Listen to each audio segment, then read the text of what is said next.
Wild pigs are an invasive species that threaten agricultural production, water quality, native species, and habitat. In Texas, legal methods for controlling expanding wild pig populations include the use of snares, and these relatively simple devices can be used effectively in certain situations to capture wild pigs. Tracks in a trail or path, muddy rub marks on trees, hair caught in a fence where wild pigs crawl under, and wallows near watering holes are examples of locations for setting snares. A snare consists of a wire loop with a locking device that tightens around the animal's body as it passes through the loop. And there are two general uses for snares: foot snares and neck snares.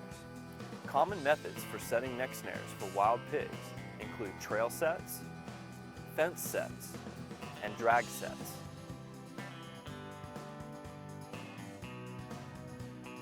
Today we're out here on the ranch that's got some hog problems, and we're setting a trail snare, or a variant of a trail snare. We had a nice trail right here in front of us that's coming through the cedar trees, and it looked like a good place to hang a trail snare.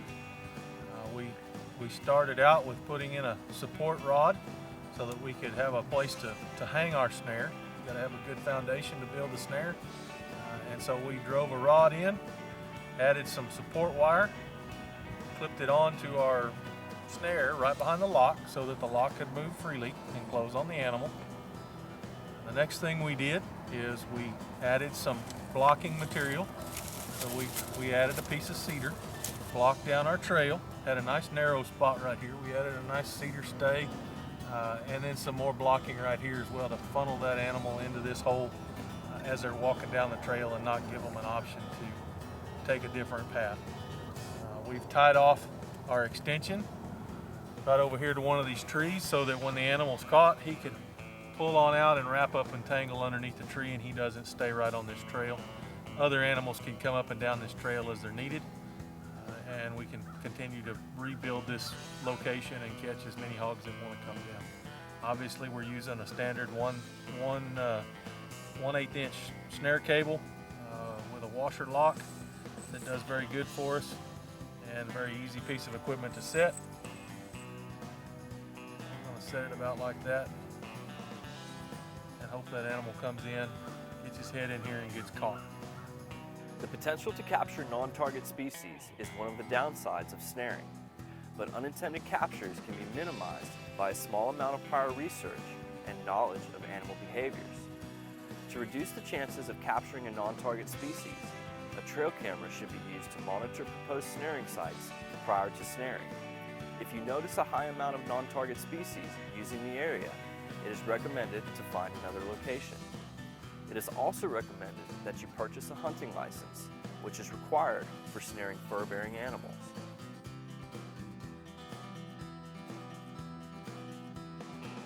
Got a nice slide coming underneath the fence, and we're going to hang a snare. We've already attached our swivel to the bottom wire, and we've wrapped a double layer of 14 gauge tie wire around it and tighten it down. We're going to go ahead and hang our snare using our snare clips, which are these little clips right here we've made. And we're going to put one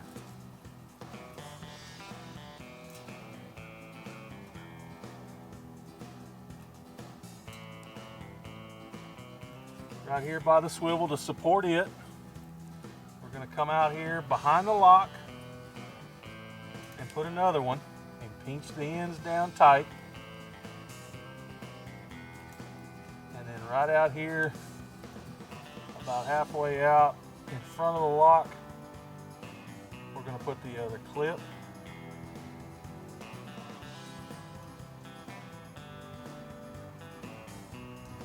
And pinch it down. Now this clip out here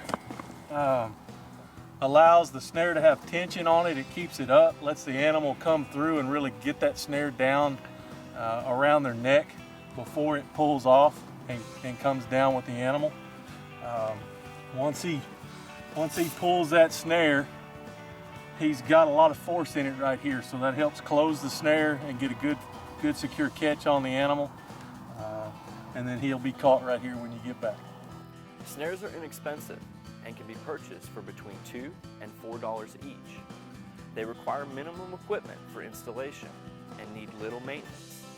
Snares are designed to capture one wild pig at a time, but are a one-time use item and should be discarded after capturing a wild pig.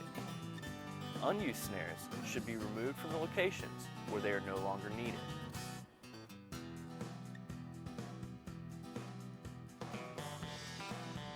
In front of me is a log. We're going to use it for a drag. And we have two ways to hook it to our tab end here. And we can use a little bit longer extension. And basically we're just going to run that extension around itself and get a slip knot on our log. And then we're going to take our snare and put it through the loop end on there on our extension and pull each other tight. Once we've got it on the log, we can also take a piece of tie wire and run it around the log and come through the open loop end of our extension and just give it a couple twists so that in the event they get to pulling real hard, this end doesn't open up and tear loose. It stays right in place. It's not going to hurt anything like that. You can cut the excess off if you want. You don't have to. In the middle allows the drag to pull perpendicular to the direction of travel with the animal and hang up better in the brush. If we put it on one end, it's liable to lay out straight parallel with the direction of travel, and it may not hang up in the brush as the animal's running.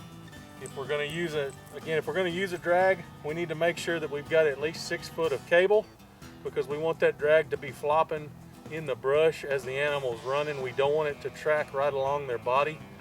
If we used just this short tab end of the snare hooked on here, this drag may not actually hook up on anything. It is important to understand the laws concerning the use of snares and to keep a detailed record of snare locations so they can all be checked daily. If the goal is to remove an entire sounder of wild pigs, snares may best be used when combined with other control techniques, including trapping, shooting, aerial gunning, and the use of trained dogs. This has been an overview of the snaring process, including demonstrations of 3 common types of neck snares for wild pigs. You can find more information about wild pigs, their impacts, and how to effectively reduce populations at feralhogs.tamu.edu.